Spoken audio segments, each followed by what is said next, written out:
My film के नागपुर के जो आरजे हैं अंकित, उन्होंने अब्दुल कलाम जी को एक ओपन लेटर लिखा है। लेटर कुछ कहता है कि प्रिय कलाम साहब, आपके जाने का दुख बहुत है मुझे, लेकिन गुस्सा भी बहुत आ रहा है। आप ये क्या सिखाकर चले गए? आपने जीवन में सिर्फ 2 छुट्टियां ली। आप तो प्रेसिडेंट ऑफ इंडिया थे, आराम कर सकते थे, फिर एक काम की रट क्यों लगाए रहे? सबसे पहली बात, आप नेता ही क्यों बने? क्या कोई नेता पढ़ा लिखा होता है? अगर आप प्रेसिडेंट ही बने तो ये रूल क्यों नहीं बना दिया कि अब से कोई अंगूठा छाप नेता नहीं बन सकेगा? जिस दिन नेता संसद में लड़ेंगे उनकी सैलरी काटी जाएगी और लेट आने वाले अफसरों की क्लास लगेगी। मुझे आपसे नाराजगी इस बात को लेकर भी है कि आपने देश को मिसाइल ही क्यों दी? ना हमारे पास आधुनिक हथियार होते और ना ही पड़ोसी देश हमसे जलते। आप एक बैग लेकर राष्ट्रपति भवन में पहुंचे थे और कार्यकाल खत्म होने के बाद एक बैग लेकर निकल गए, जबकि आपसे बाद वाले ट्रकों में सामान भर कर निकले थे।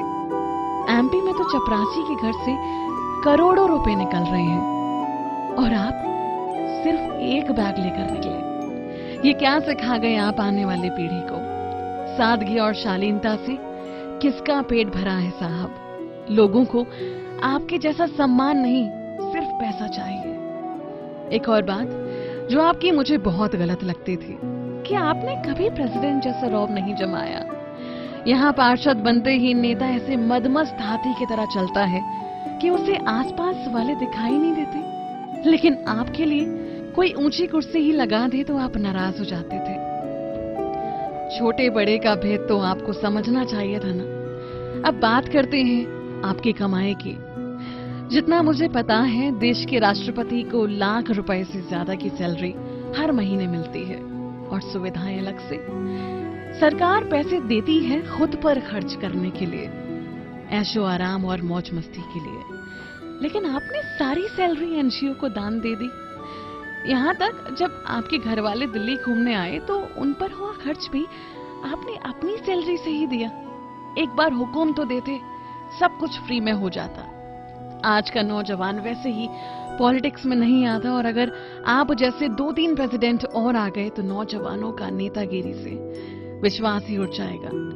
मैंने ये भी सुना है कि आप सफलता का सारा श्रेय अपनी टीम या जूनियर्स को देते थे।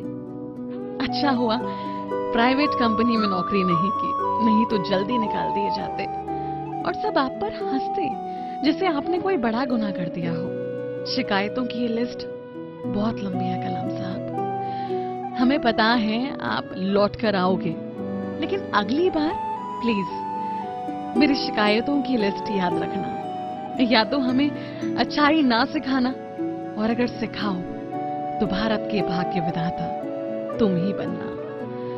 आप हमेशा जियोगे हमारे दिल में कलाम साहब।